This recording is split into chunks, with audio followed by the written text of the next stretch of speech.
Et salut les cryptopotes, je vous retrouve aujourd'hui, mardi 31 juillet 2018 à 13h45. Donc aujourd'hui pas de fond vert parce que je suis chez Régis, le webmaster de crypto-formation.fr, qui m'a bien dit mais non mais te mets pas là parce qu'il y a la machine à bière ici. Je lui ai dit bah si justement, très bien. Donc voilà, aujourd'hui comme je vous l'ai dit, ce sera une vidéo très rapide, très concise parce que j'estime que j'ai le droit d'être en vacances aussi. Donc ce ne sera pas un top comme d'habitude où je vous fais une synthèse d'une dizaine, une quinzaine de tops anglo-saxons. Cette fois-ci, c'est mon top à moi des 5 cryptos et des 5 entreprises dans lesquelles j'estime qu'il faut investir. Je remercie déjà tous ceux qui ont utilisé les liens Coinbase, les liens Ledger et les liens Binance qui se trouvent sous la barre d'information. Merci à vous, ça fait très plaisir. Autre petite annonce que je devais faire aujourd'hui, est-ce qu'il y aurait parmi vous, ou est-ce que vous connaissez quelqu'un qui pourrait coder et créer des blockchains? Aujourd'hui, on a deux demandes. Un psychologue qui voudrait créer en fait une blockchain pour rendre en fait tout ce qui va être les diplômes universitaires quelque chose de sécure, où on peut plus gruger, où on peut plus faire semblant et tout. Donc, si quelqu'un est intéressé par la création d'une blockchain comme ça ou qui a les compétences, bah voilà, vous pouvez me contacter via la chaîne et faire un devis directement. Si votre devis et si vos compétences sont justifiées, ben, on fera appel à vous. Et pour une deuxième création de blockchain, mais là, pour quelque chose d'assez différent, ça va être pour créer un système de paiement sur un site internet et tout. Et ça, par contre, je peux pas en parler comme ça. Je pourrais simplement en parler avec la personne qui serait capable de me donner des références de ce qu'il fait, de ce qu'il a déjà fait ou quoi que ce soit. Donc si vous connaissez ou si vous êtes dans ce cas-là, n'hésitez pas à me contacter directement sur la boîte mail de la chaîne. Voilà. Ceci étant dit, on commence tout de suite avec le numéro 5 de ce mois-ci, qui sera Stellar Lumens. Ou Stellar, je ne sais plus si on dit Lumens maintenant. Qui est donc sixième au CoinMarketCap. Et Stellar, pour ceux qui ne connaissent pas, ce qui est assez peu probable, mais c'est une monnaie, encore une fois. Vous savez qu'en temps normal, je ne suis pas un grand fan des monnaies, mais disons que celle-ci a quand même plusieurs éléments intéressants à son actif. Notamment le fait que c'est une monnaie qui a été créée déjà il y a 4 ans, qui tient le coup depuis, qui est quand même sixième au CoinMarketCap, et surtout, on a une équipe de direction qui est solide, qui était sur des gros projets auparavant, et tous ces projets ont très très bien fonctionné. Notamment, bah, c'est un gars aussi de Ripple qui est parti parce qu'il était plus d'accord avec la dynamique de Ripple et qui du coup est parti faire son truc à lui. Donc voilà. Euh, la différence avec Ripple, c'est que c'est beaucoup plus décentralisé.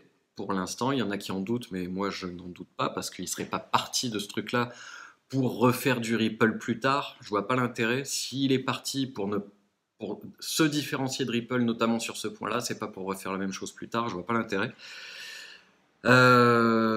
Autre point positif, c'est que ça facilite les échanges avec les monnaies fiduciaires et on sait à quel point ça va être utile ça de plus en plus, euh, aussi bien avec les monnaies fiduciaires d'ailleurs que entre crypto. Ça existe depuis 4 ans et c'est déjà en fonction. Ça, c'est très très important pour moi en termes d'investissement. C'est est-ce que ça fonctionne? Est-ce que c'est là depuis longtemps? Est-ce que ça a fait ses preuves? Arriver à gravir assez vite jusqu'à la sixième position du CoinMarketCap, je pense que c'est quand même assez justifié par rapport à leur capacité à tenir le coup. Et aussi, il y a un système un petit peu, alors que je vais dire plutôt similaire à des dividendes. Et ça, je pense que c'est quelque chose qui manque pour beaucoup, beaucoup, beaucoup d'investisseurs dans les cryptos, c'est qu'il faut qu'il y ait un système similaire aux dividendes. Parce que il y a beaucoup, beaucoup plus d'investisseurs qui vont vouloir venir si on est là-dedans que s'il n'y en a pas. Et par contre, le problème de ce truc-là, c'est que c'est pas pour tout le monde les dividendes, c'est pas pour tous les possesseurs de XLM, ça va être pour les acteurs majeurs des nœuds. Et ça, c'est un peu dommage. Euh, le jour où on aura vraiment un maximum d'entreprises qui fonctionneront sur le même système que le système des dividendes en bourse et pour les titres classiques, je pense qu'on aura vraiment un plus gros afflux d'investisseurs et de gros investisseurs. Autre point positif, l'éthique, puisqu'il y a 25% des tokens à encore libérer qui vont aller pour des associations qui vont chercher à bancariser les personnes qui ne sont pas bancarisables encore à l'heure actuelle, donc plutôt du côté du tiers-monde, voire du quart-monde. Et cette question éthique, je pense qu'elle est importante pour une entreprise dans laquelle on souhaite investir à long terme. Donc voilà, ça me paraît important d'en parler et de voir ça comme un point positif. Point négatif, j'en ai trouvé qu'un seul, à mon avis, c'est le côté inflationniste. Si on veut rester de ce côté-là, autant rester dans les monnaies fiduciaires, autant rester dans les monnaies d'État. Donc je vois pas encore l'intérêt de cet aspect-là, mais bon, pourquoi pas. Que nous dit, c'est que là, je crois que sur le top 5 actuel que je vais vous faire aujourd'hui, sur mon top 5 pour une fois, c'est le seul, je crois, qui est en zone d'achat à l'heure actuelle. 3,7 à CoinCheckup, c'est pas beaucoup, mais bon. Et TeamStretch, la force de l'équipe, 62%, ça me paraît assez faible aussi, donc voilà. Mais je vous ai déjà dit, on peut remettre en question un petit peu les analyses de CoinCheckup. Des fois, je ne suis pas toujours d'accord avec ça, donc ne le soyez pas non plus. Autre, numéro 4. Mais non, pas du tout, pas du tout.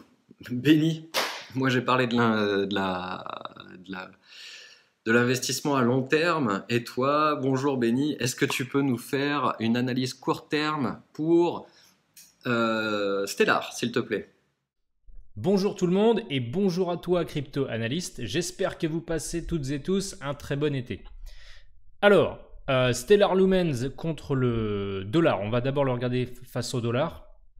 Il est actuellement sur un niveau résistance. Vous voyez, ce rectangle rouge, c'était une ancienne résistance qui, lorsqu'elle a été cassée à la hausse, a fait office de support à de nombreuses reprises, a à nouveau pris un rôle de résistance lorsqu'on évolue en dessous, à nouveau un rôle de support lorsqu'on évolue au-dessus et ainsi de suite. Là, dernièrement, le prix est venu stopper sa phase de hausse court terme sur ces niveaux-là. Donc, en trading, on n'achète pas sur une résistance. C'est pas du tout judicieux d'acheter lorsque le prix est sur une résistance. Sauf si on veut vraiment jouer la cassure avec un stop très serré, mais ça, c'est vraiment des tactiques particulières. Ce qu'il faudrait pour prendre position sur Stellar contre le dollar, c'est d'attendre une cassure plus franche de la résistance et d'acheter ensuite sur le pullback. Voilà. Dans la très grande majorité du temps, lorsqu'une résistance est cassée, on a un pullback dessus. Donc il faut savoir être patient, attendre que la résistance soit cassée et acheter sur un pullback. Si jamais le marché devait repartir à la baisse, on a comme bon point d'entrée sur Stellar Lumens le support ici. Mon rectangle bleu aux alentours des 16 à 17,5 centimes de dollars. On a un autre support intermédiaire ici, voilà mon trait noir, qui lui aussi serait un bon point d'entrée, qui correspond en fait, si je passe en graphique 4 heures, à la zone support de cette phase de correction horizontale qu'on a eue ici pendant plusieurs semaines sur Stellar. Donc vous voyez, c'était une zone résistance et elle a très grande chance maintenant elle aussi de jouer un rôle de support. Donc on peut prendre position sur Stellar soit sur les 0,216 centimes de dollars, soit sur le plus grand support long terme ici, entre les 0,162 et 0,173 dollars. Alors, qu'est-ce que tu nous réserves maintenant en numéro 4? Ce sera Binance Coin. C'est fou parce que j'en parle quasiment tous les mois de Binance Coin, mais quand on regarde la courbe, on voit bien que, encore une fois, déjà en février, mars, avril, ils ont très très bien su gérer. C'est une des rares cryptos qui était toujours en haussier. Là, on va voir si on est rentré dans un range ou pas, mais seul l'avenir nous le dira, hein. J'en sais rien. Peut-être que toi, Benny, tu pourras nous en dire quelque chose. Mais pour l'instant, je trouve que c'est une monnaie solide. Et pourquoi? Parce que bien évidemment, c'est un token pour payer les fees moins cher sur Binance.com. Donc, par rapport à ce que je disais la dernière fois, maintenant c'est sûr, ils ont beaucoup de concurrence. Donc ça, c'est un point négatif. Allez, tiens, je vais commencer par les points négatifs aujourd'hui. Beaucoup de concurrence, il y a beaucoup d'autres sites qui se mettent à faire ça, sauf que les autres sites ne sont pas aussi hype, je dirais, que Binance. Et c'est une entreprise qui subit des attaques répétées par les hackers. Et donc ça, je trouve que sur le plan de la sécurité, même s'ils tiennent super le coup, bah, je trouve ça un petit peu... Enfin, si un jour il y en a un qui arrive à passer, ça risque d'être un peu problématique. Je ne vais pas parler 36 ans de Binance Coin parce que j'en parle quasiment tous les mois. Point positif, c'est que ça marche, c'est que c'est déjà en route. Autre point négatif, c'est que c'est quand même la crypto et l'entreprise la plus jeune de mon top 5. Ça fait seulement 1 an là qu'on a qu'un an de recul. Donc autant ça veut dire qu'on peut aller hyper loin, autant ça peut aussi vouloir dire que sur la durée, on ne sait pas ce qu'ils veulent. Donc point positif, ça marche, c'est déjà en route, ils font leurs preuves, Binance c'est top, c'est pas très objectif comme point, mais c'est pas grave, je le dis quand même. Et ça permet aussi de passer toutes nos poussières de crypto, quand on fait des transactions et qu'il nous reste des poussières de Bitcoin, des poussières d'Ethereum, des poussières de ci ou de ça, de les transformer en BNB directement. Alors, BNB est en vente à l'heure actuelle. Ils ont toujours une très mauvaise image de l'équipe et ça je comprends pas pourquoi parce que franchement ils font du très très bon boulot et ils se sortent très bien de tous les problèmes qui leur est posé jusqu'à maintenant. Donc ça je comprends pas, mais écoutez, ça c'est l'avis de chacun. 3,3, bof, pas terrible non plus. Donc le plus intéressant là serait ce que va nous dire Benny sur le court terme. À toi. Alors, Binance Coin, celui-ci, on va s'y intéresser face au Bitcoin, car Binance Coin contre l'USDT, il évolue horizontalement, mais de manière volatile depuis plusieurs mois maintenant. C'est pas forcément la paire la plus propice au trading ou à l'investissement. On a des niveaux plus clairs néanmoins sur Binance Coin contre le Bitcoin. Donc, quand on est si on tombe sur un graphique en fait qui nous inspire pas grand chose, tel c'est le cas pour Binance Coin contre le dollar, eh bien on peut chercher l'alternative qui est de le trader non pas contre le dollar mais contre le Bitcoin. Donc sur Binance Coin contre le Bitcoin, on a des niveaux bien plus clairs et bien plus facilement identifiables. Dernièrement, on a échoué sous une résistance, donc vous voyez le niveau là, des 18 400 à 18 700 Satoshi, faisait barrage depuis janvier, on l'a cassé à la hausse en juin, mais les vendeurs ont su reprendre la main et nous faire repasser en dessous cette résistance. Donc maintenant, elle a toutes ses chances de continuer de faire barrage tant qu'on ne la rompt pas à la hausse. Donc point d'achat si jamais on a le scénario haussier qui se passe sur Binance Coin, ce serait là aussi d'attendre la cassure de cette résistance et d'acheter sur un pullback. Dans le cas d'un marché baissier qui reprendrait, on a un premier support ici aux alentours des 14 000 Satoshi. Donc on peut prendre position dessus en se protégeant néanmoins d'un stop loss en dessous le support si jamais le marché baissier venait à reprendre de manière plus conséquente. Autre point d'achat moyen terme et long terme, ce serait les 8700 Satoshi, ce support intermédiaire ici. Et enfin, on a une zone de structure, une zone de support majeure, ici même, aux alentours des 7000 Satoshi. Donc voilà les différents scénarios et possibilités d'achat sur Binance Coin contre le Bitcoin. Que nous réserves-tu ce mois-ci en numéro 3? Numéro 3, Steem. Alors, Steem, ce sont des tokens pour rémunérer et typer les créateurs de contenu. Donc, Euh, Bien sûr que c'est intéressant, selon moi, pour plusieurs raisons. Déjà, d'une, la publicité aujourd'hui sur Internet, c'est de plus en plus compliqué que les créateurs de contenu s'y retrouvent. Donc là, de typer et de rémunérer un petit peu les créateurs qu'on aime, eh ben forcément, ça a plus d'intérêt. Ça aura plus d'intérêt aussi pour ceux qui vont vraiment se démener à faire du contenu de qualité et qui vont réussir à se créer une communauté euh, sérieuse, je dirais.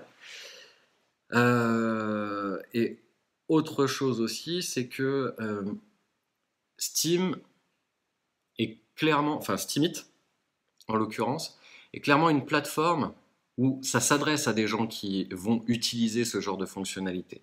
Pas seulement, mais la majorité, oui, vont être sensibles à ce genre de choses. Donc je pense que c'est important et que c'est utile et que ça fonctionne déjà et ça fonctionne depuis des années. Ça fonctionne depuis pas tant d'années que ça, mais en tout cas sur CoinMarketCap, on voit qu'ils étaient déjà là en avril 2016. Toujours est-il que Steam est déjà en fonction depuis un moment. Cette fonction est très utile, que, je l'ai dit, ça fait déjà 2 ans et demi, et qui a une excellente scalabilité. Point négatif, par contre, c'est que c'est souvent confondu avec Steemit, la plateforme, et que, je l'ai déjà expliqué dans une autre vidéo, si on veut pouvoir avoir une bonne rémunération, il va falloir privilégier de créer du contenu en plusieurs langues, notamment en anglais, pour que ça puisse toucher le maximum de personnes et que du coup la rémunération soit en conséquence pour le travail en question. Si vous êtes créateur de contenu dans une petite langue qui est très très peu parlée dans le monde, ça risque d'être compliqué de vivre convenablement de vos contenus, donc ça je trouve que c'est un point négatif. Mais en tout cas voilà, Steam, c'est vraiment une entreprise dans laquelle je crois parce que eux aussi ils sont capables sur le long terme de faire quelque chose qui tient, qui marche, qui fonctionne et qui a de l'utilité déjà aujourd'hui dans le présent. Qu'est-ce que tu peux nous en dire, Benny? Alors Steam, c'est aussi une crypto-monnaie que je suis de près, mais techniquement, elle n'est pas vraiment dans une configuration propice à l'achat. Vous le remarquez, on avait cette zone de support majeur ici, qui datait de fin décembre 2017, donc zone sur laquelle on est revenu rebondir de nombreuses fois ici, qui est venu stopper la baisse à de nombreuses reprises ici, qui est venu lancer un rebond ici, dernièrement ici. Mais on vient de casser cette zone de support à la baisse, ce qui fait que désormais elle a de très grandes chances de prendre un rôle de résistance. Je peux d'ailleurs la mettre en rouge. Donc là on est baissier sur Steam tant qu'on ne repasse pas au-dessus de cette zone résistance. Là c'est clairement les vendeurs qui ont la main, donc c'est pas forcément le meilleur moment pour acheter. Pour mettre les chances de son côté, il faudrait vraiment attendre à nouveau une cassure à la hausse de cette résistance et acheter sur le pullback. Si jamais la baisse devait se poursuivre, on n'a pas vraiment de zone support très très claire. Vous voyez, on en a différentes. On a celle-ci qui était une première zone support majeure sur Steam. Donc aux alentours des 14 000, je vais plutôt dire des 12 300 à 14 000 Satoshi. Donc ça pourrait être un bon point d'entrée aussi long terme sur Steam. Et enfin, on a aussi les supports en fait historiques, les points bas historiques aux alentours des 9 000 ou vraiment là, le point bas aux alentours des 5 800 Satoshi. On peut, tout du moins, on n'est pas forcément obligé d'attendre un retour sur les supports historiques pour prendre position à l'achat.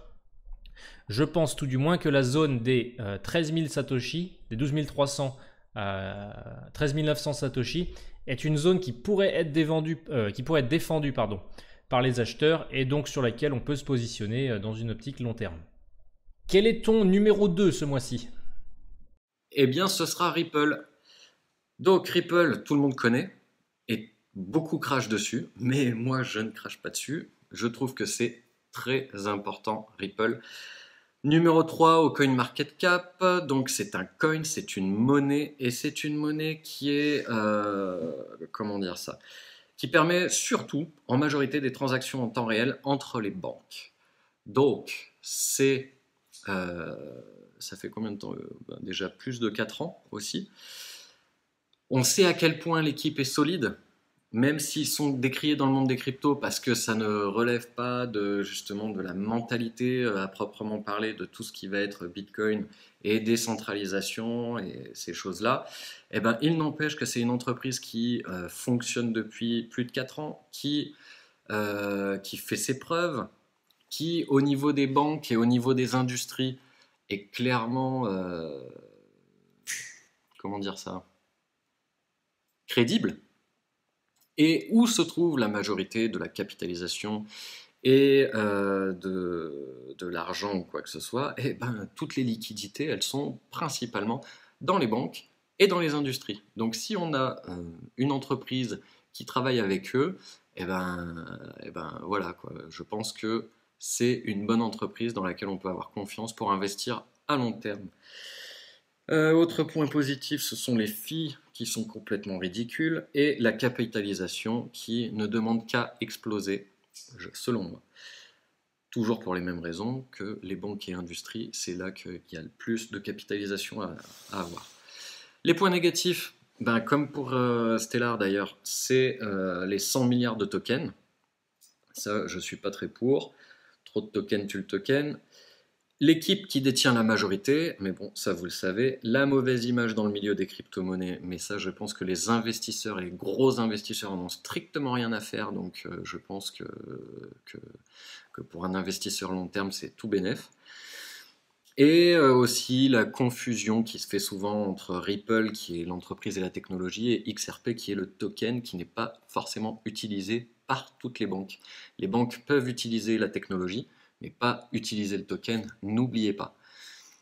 Ce qui nous permet d'avoir l'analyse court terme de Benny. Alors sur Ripple, on revient là aussi sur un niveau intéressant et on a une structure de correction horizontale qui se met en place et qui pourrait nous redonner un signal acheteur. Donc comme le reste du marché, hein, on est baissier sur Ripple depuis maintenant fin 2017 et on évolue désormais au contact de ce support qui était en fait le point haut de la première moitié de 2017. Vous voyez, on était monté jusqu'à 44 centimes en mai 2017. Ensuite, on avait évolué horizontalement et on avait cassé ce nouveau plus haut en décembre 2017. Ce même niveau était le niveau qui avait relancé des phases de hausse sur Ripple en avril. Et là, depuis quelques temps, on évolue désormais horizontalement sur ce support. Alors, dans une optique d'investisseur long terme, je pense que 45 centimes, c'est un très bon prix pour rentrer sur Ripple. Après, si la baisse reprend sur le marché des cryptos, vous pouvez être certain que Ripple sera entraîné à la baisse lui aussi. Donc, on aura d'autres niveaux support intermédiaires, notamment cette zone ici. Des 28 centimes, donc il y a quand même une énorme baisse de 44 centimes à 29 centimes. Néanmoins, pour celles et ceux qui ne souhaitent pas acheter tout de suite sur 45 centimes, donc ce qu'on peut faire, comme je disais, c'est soit attendre une éventuelle baisse et acheter sur ce niveau support aux alentours des 28 à 30 centimes, ou alors, je vous disais qu'on a une structure intéressante qui se met en place, c'est qu'on voit qu'on évolue depuis quelques temps maintenant dans une phase de correction horizontale exactement sur le niveau du support. Donc, qu'est-ce qu'il faudrait pour mettre plus de chances de notre côté pour qu'une hausse de manière un peu plus durable reprenne sur Ripple? Eh bien, ce serait qu'on casse cette phase de correction horizontale à la hausse. Là, en termes de probabilité, étant donné qu'on est dans une phase baissière, purement en termes de probabilité, hein, cette phase de correction horizontale a plus de chances de casser à la baisse. Mais ça ne veut pas dire pour autant que les acheteurs ne peuvent pas reprendre la main et la casser vers le haut. Et ce serait justement ça le signal court terme sur Ripple pour repasser acheteur. Ce serait casser cette phase de correction horizontale à la hausse. Donc en fait, ça serait casser les 51 centimes et attendre un pullback sur ce niveau-là. Et là, on pourrait prendre position dans une optique un peu plus court terme, une position acheteuse sur Ripple. Voilà. Alors, je t'écoute maintenant pour terminer avec ton numéro 1. Eh ben, je te remercie. Et le numéro 1 ce mois-ci, pour moi, en tant qu'investisseur long terme, ça reste encore et toujours Ethereum. Ethereum qui s'est bien pété la gueule là, c'est depuis quelques jours. Mais bon, à la fois, hein, c'est pas comme si on n'avait pas l'habitude. Et du coup, ben, j'ai même pas de note pour Ethereum parce que bah, tout le monde connaît. L'équipe, notamment avec Vitalik, qui est quand même super stable, super crédible. Ça fait quand même des années qu'ils sont dans la place et que ça fonctionne. Qu'aujourd'hui, si les entreprises veulent avoir recours à des smart contracts, ben, ils vont principalement faire appel à eux parce que c'est les plus connus, parce que c'est les plus fiables, même si le gros point négatif, ça va être la scalabilité qui est très problématique. Euh, Ethereum, je suis désolé, mais pour tout ce qui va être contrat intelligent, eh ben, ce sont les numéros 1. Donc voilà quoi. Pour moi, ça a beaucoup plus d'utilité aujourd'hui que je parle pour les entreprises. Ça a beaucoup plus d'utilité que le Bitcoin à l'heure actuelle. Même si la capitalisation, ils sont toujours deuxième, c'est pas grave. Je pense qu'une entreprise qui a déjà fait ses preuves comme ça, avec une éthique, parce que Vitalik est quand même quelqu'un qui communique aussi pas mal sur son éthique personnelle, c'est quelque chose qui met en confiance les investisseurs long terme. Donc, ben, par rapport à mes critères d'investissement long terme, par rapport à la philosophie et à ce que peut prouver une entreprise déjà sur son passé et sur sa vision, Ethereum, pour moi, ça reste numéro 1. Donc voilà, rien de bien fantastique pour ce top 5 du mois d'août, sauf que pour une fois, c'est mon top 5 à moi, c'est pas un top synthétique de plein d'autres youtubeurs. Donc, Stellar, Binance Coin, Steem, Ripple et Ethereum. À toi, Benny, je te laisse le mot de la fin. Merci pour tes analyses. À très bientôt. Ethereum, lui, comme le reste du marché des cryptos traité par rapport au dollar, il suit complètement le Bitcoin. Donc, il y a de très grandes chances que là où Bitcoin ira, Ethereum suivra dans le même sens. Ce qu'on a en ce moment sur Ethereum, c'est que on est vraiment pas loin de cette zone de support majeur qui est la zone des 400 $.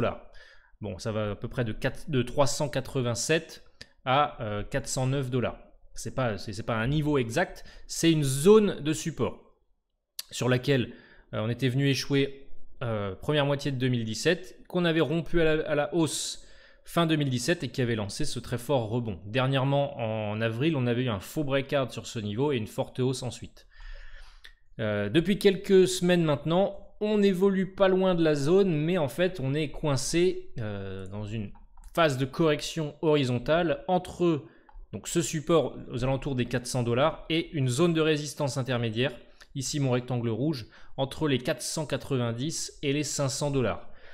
Donc c'est vraiment la cassure d'un de ces deux niveaux qui risque de donner la direction à venir sur Ripple.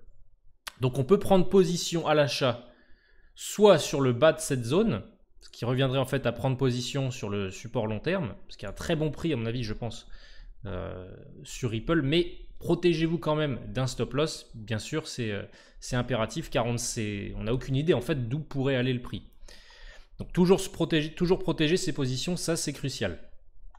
Dans le cas où on romprait cette résistance intermédiaire à la hausse, là aussi, même chose, on achèterait sur un pullback. Donc si on casse la zone là des 490 à 500 $ à la hausse, ensuite on peut acheter le pullback. Ça mettrait les probabilités de notre côté car ça nous montrerait que voilà, les acheteurs ont su reprendre la main et faire sortir de cette phase de correction horizontale. Et donc on pourrait dans ce cas-là prendre position pour éventuellement profiter d'une nouvelle poussée acheteuse. Donc voilà les deux scénarios. Acheter le support ou acheter la cassure de cette résistance au moment du pullback. Voilà, c'est tout pour les aspects techniques de ton top 5 de ce mois-ci. Je vous souhaite à toutes et à tous un excellent mois d'août et je vous retrouve le mois prochain pour le top de septembre. Ciao! Avec plaisir, Benny, merci à toi. Et on se retrouve le mois prochain et au mois de septembre, je vous ai dit que j'allais faire beaucoup plus de contenu sur la chaîne. Donc voilà, il y aura beaucoup plus de contenu. Il y a déjà des interviews qui ont été faites cet été. Donc vous aurez des surprises, il y aura beaucoup plus d'éducation à l'investissement et les tops qu'on continuera à faire. D'ici là, n'oubliez pas que si vous voulez avoir une formation gratuite, totalement gratuite, et 14 vidéos de contenu gratuit aussi pour savoir comment ne pas vous faire plumer dans les crypto-monnaies et comprendre les bases des cryptos, vous n'avez qu'à cliquer sur le lien qui se trouve sous la vidéo, dans la barre d'information. À bientôt, ciao!